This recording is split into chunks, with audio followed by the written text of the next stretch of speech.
When you think about some of the greatest achievements in Pokemon, what usually comes to mind? Maybe it's beating Pokemon without taking damage? Getting past a Nuzlocke challenge in the hardest Pokemon game ever created? Or perhaps an insane world record speedrun? Judging which is the greatest is always a very subjective thing, but there's no doubt in my mind that what was achieved on May 29th, 2023 is one of those achievements, because the speedrunner Serpent cleared the Johto and Kanto portion of Pokemon HeartGold SoulSilver completely blindfolded. While blindfolded speedruns of Pokemon have been done in the past, it takes an insane set of skills to clear the entirety of 2 regions in one sitting. So how did Serpent go about doing this exactly? Well, let's start off with a few things that we can point out on the surface. The first is that this run was done with 0 RNG manipulations. While you could probably manipulate Cyndaquil with enough practice, taking it further than that is pretty unreasonable without visual cues to rely on, since the only way that you know that you landed on the manipulated seed is through checking your trainer ID, or if the NPCs are moving in the same ways that they always do. This lack of manipulation makes it super likely to get encounters that can cause you to lose your spot to the next town when blindfolded. So in order to combat this, blindfolded speedrunners use a technique called normalization. Normalization is defined as a fixed way to do the same action every time to achieve the same results. And since 2D Pokemon games don't really give you the option to jump or dive like other Nintendo games do, speedrunners will have to rely on audio cues like bonking on a wall or using the sound that different tiles make as you pass over them. What a lot of people also don't realize is that tiles such as dirt, flat grass, or encounterable grass tiles make different sounds as you pass over them. While this is a very small detail that not many folks appreciate Game Freak taking the time to differentiate, when you're blindfolded, it's one of your best tools for success. And for the absolute gamer Serpent, you can see where the map starts to become a puzzle that he needs to solve. Like when Serpent would go a certain amount of steps to get through small gaps, bonk on walls to know when to change direction, and run when there was a long line of uninterrupted movement coming up. The next big hurdle would be getting through Pokemon battles. With enough time spent on a Pokemon game, memorizing the cries of Pokemon becomes second nature. And since each trainer has the same Pokemon, you can figure out pretty easily which ones you're fighting at certain points in time. Memorizing regular and battle menus isn't so rough either when using the D-pad instead of a stylus for HeartGold SoulSilver, because each time you shift direction inside of a menu with the D-pad, you'll hear a small little bleeping sound. Another good indicator that'll let you know where you are in the menu is not hearing the bleep when you press a directional button. Since the menus in HeartGold SoulSilver don't wrap you to the other side of the menu, you can just keep pressing a direction multiple times to normalize your menus. What's even nicer is that Game Freak programmed a lot of these menus to sound different from each other. This lets Serpent know exactly when they were inside of the bag, when they were pressing the button to save, or when they were inside of the options menu. Picking a Pokemon's moves would be the final hurdle to getting through the battles. So in order to make things easier, Serpent used the strategy of moving Ember to the front of his move selection, letting him save a ton of time by just being able to mash through most of the early game battles without having to scroll all the way down to select Ember, saving a good chunk of time. Quite an impressive strategy to come up with. But what was even more impressive was his ability to get through gym battles. Before each of these gyms, Serpent would save in order to make sure that they could get through these fights without dying. And just by watching the battles, you could tell Serpent memorized just how many turns it would take on average to get through each of these Pokemon that the gym leaders would send out at him.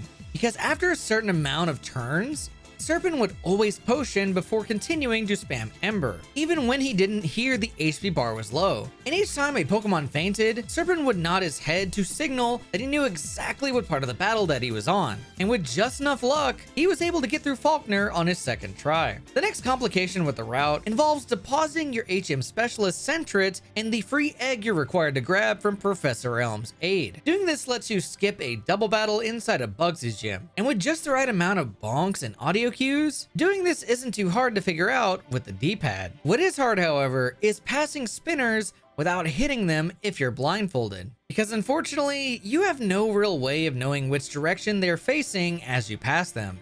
so passing them would come down to just pure luck. And unfortunately for Serpent, he managed to hit 2 of them as he passed through Union Cave. But honestly, I don't really think this is such a big deal for a blindfolded speedrun, with him being able to get more money and levels off of these fights. But what is bad is not being subscribed to the channel for more content like this video. Jokes aside, the most complicated part of this blindfolded run starts after Union Cave for Serpent, because there's one small detail that I've left out, and that's the fact that this wasn't just any blindfolded speedrun, it was a blindfolded speedrun that performed glitches. Glitches in HeartGold SoulSilver are already difficult enough to pull off without a blindfold, but to be able to perform them with a blindfold is beyond difficult, because the key to the glitches in HeartGold SoulSilver is your ability to quickly and precisely go over an exact spot on the map where the load line is located. Speedrunners call this glitch tweaking. Tweaking is essentially the action of going over these load lines fast enough to where you can cause the game to do a ton of different things, like unloading NPCs,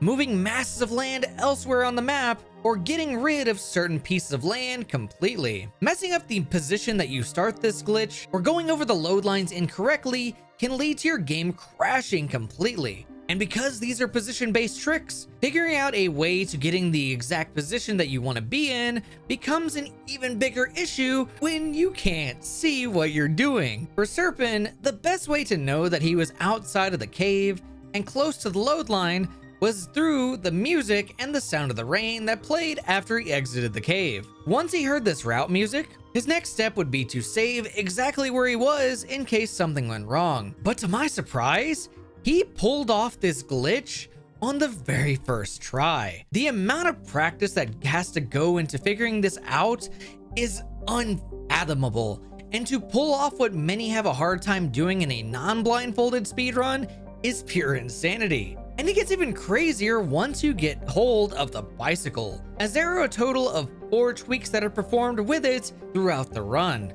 all of which require some very extreme precision. But once again, Serpent got through most of them just fine. But there were a couple of tweaks that Serpent skipped, one of which was the one in Goldenrod City that gets you into Whitney's gym without ever talking to her. He opted to instead grab the radio card, likely due to having to do 2 tweaks in a row. And if you don't do them fast enough, it ends up not really being worth it. However, watching the tweaks that Serpent didn't skip is quite a sight to behold. The tweak above Goldenrod City on Route 35, for example, deloads a ton of trainers. So Serpent came up with a strategy to check whether or not he performed it by going forward until he either heard that he encountered a trainer, or if he heard a bonk on the wall. If he heard the bonk, he successfully got it. If he heard the trainer, he unfortunately failed and had to try again. But the most impressive tweaks he managed to perform were on Route 42 and New Barktown. The Route 42 tweak pulls the water from Route 44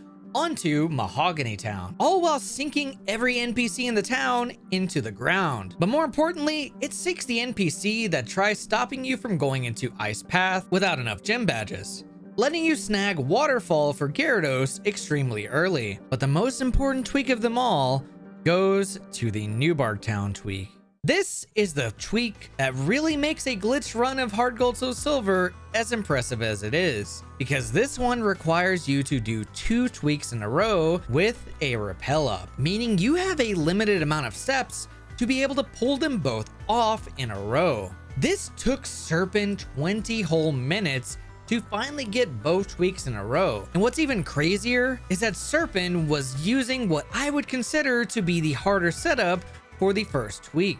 The setup he used requires you to bike up exactly 3 tiles before pressing left and right in quick succession. However, another setup was found that eliminates those 3 tiles and instead starts you extremely close to the loading zone, making his accomplishment even more impressive.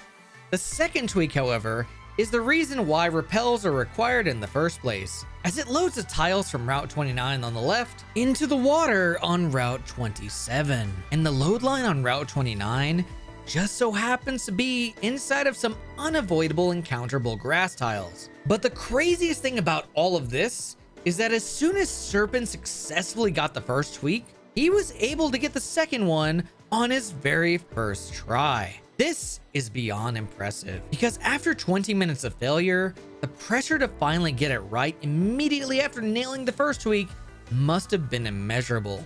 Because when you're blindfolded, you can easily get lost in thought because all you have is yourself, your own thoughts, a little bit of music, and an immense amount of pressure. But Serpent didn't buckle under pressure one bit and went straight to the Pokemon League with only 5 Johto Gym badges. This is where the run is normally done with Raikou if you're doing RNG manipulations. But without manipulations, the most consistent and best Pokemon you can use comes down to a level 50 Magikarp. This Magikarp has a 1% chance of showing up right below the Lake of Rage. But with a repel, you can guarantee it with enough time and dedication to spinning in circles. And with enough X items and moves such as Strength, Waterfall, Earthquake, and Attract, nothing can stand in Serpent's way. Now, you might be curious about the move Attract and how Serpent could possibly know how useful it was when he was blindfolded the entire time. Well, normally, Attract is used for blue and red in the Kanto region of the run, but it's only useful when you have a female Gyarados, since their lead Pokemon is always a male. But with a blindfold, you don't really know if you actually got a boy or girl Gyarados unless you do this. In order to know the gender of his Magikarp, Serpent took advantage of a certain spinner near the Lake of Rage that has a Nidoking. With Nidoking always being a male, all you have to do to know that your Gyarados is a female is use the move Attract on it. But this isn't enough to fully know what gender it is for a speedrunner that's blindfolded. So Serpent geniusly turned on battle animations so that he could hear the audio of the animation fully play out if he had a girl, or nothing at all if he had a boy, letting him take advantage of one of the most amazing strategies speedrunners have come up with to beat this category as fast as possible. And speaking of beating the category, the final fight isn't against Lance in the Elite Four, but instead the Mount Silver battle against Red. Luckily, all we need to do to get there is beat the Elite Four, beat up Blue, and we'll be granted instant access to Mount Silver, which can be easily done through yet another tweak to get below the old man blocking the way. And with enough setup, the fight becomes quite simple with Attract. But Red, on the other hand, might seem hard to take on with a Gyarados when his lead Pokemon is a menacing level 88 Pikachu. Well, fortunate for Serpent, he obtained the ultimate weapon against Red, Shuckle. Shuckle is only useful in this fight because of the move Encore. With it, we can force Pikachu to use the same move over and over again for 2 to 5 turns. But the key to making this work in the way that we want to is by forcing Shuckle's HP to lower just enough so that Pikachu will always go for Quick Attack. And the reason this works as well as it does for Shuckle is due to it being a gift Pokemon. Since gift Pokemon will always have the exact same stats in nature, Pikachu will always do the exact same damage every single time. The problem with doing this strat in a blindfolded run is that you can't really see the exact HP that you're at when you get attacked by a Pokemon. So, in order to take the same amount of damage every single time, all you have to do is get Gyarados to intimidate a very low level Pokemon, and you'll guarantee take 1 damage every single turn. The only possible downside to this strat is if you were to get a critical hit, but with a 6.25 chance of getting crit, it's pretty unlikely to happen. Luckily for Serpent, he got Shuckle to the exact amount of HP that he wanted, and then went straight to Kanto after beating the Elite Four. This is where the final tweaks will be performed. Normally, there are 3 tweaks that you need to go for, but Serpent opted to skip the first one and only went for the 2 mandatory ones in Viridian City and Vermilion City. This let him get into Blue's gym as early as possible, and he managed to beat him up on his first try, letting him finally go up to Mount Silver. But the problem here is that solving HeartGold SoulSilver's Mount Silver blindfolded is like trying to solve a Rubik's Cube for the first time. It's complicated until you know exactly what you're doing, which Serpent absolutely did. All that was left now was to pull out Shuckle, save before Red, and he began the ultimate final battle. Things started off extremely rough for Serpent, as his Shuckle died on the first attempt at Red to a high roll Quick Attack, while his second through 4th attempt failed from a critical hit. But as the saying goes, the 6 times the charm?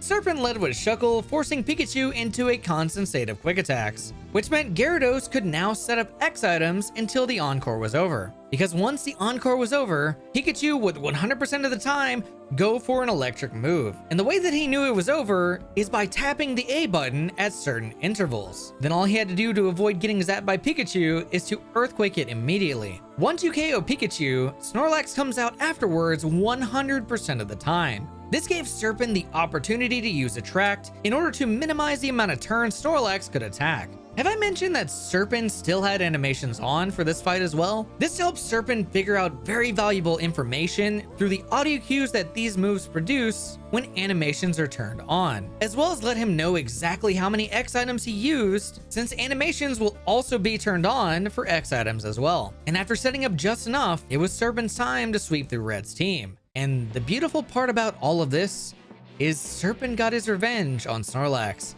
with a nice critical hit of his own. This caused Serpent to pop off, since Snorlax always dies in 2 hits.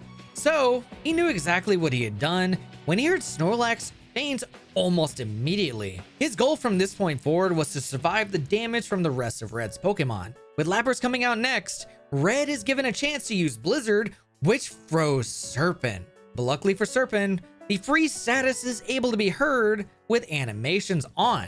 So as quickly as he could, he used up a full restore, and with just enough luck, didn't get frozen from the second Blizzard, immediately KOing Lapras, Blastoise, Venusaur, then Charizard all in a row, earning him the title of the first person in the world to complete a glitch speedrun of HeartGold SoulSilver completely blindfolded. If you're interested in checking out this run for yourself, I'll leave a link in the description to Serpent's channel, as well as a video featuring his run. And as always, subscribe here for more Pokemon speedrunning news and content.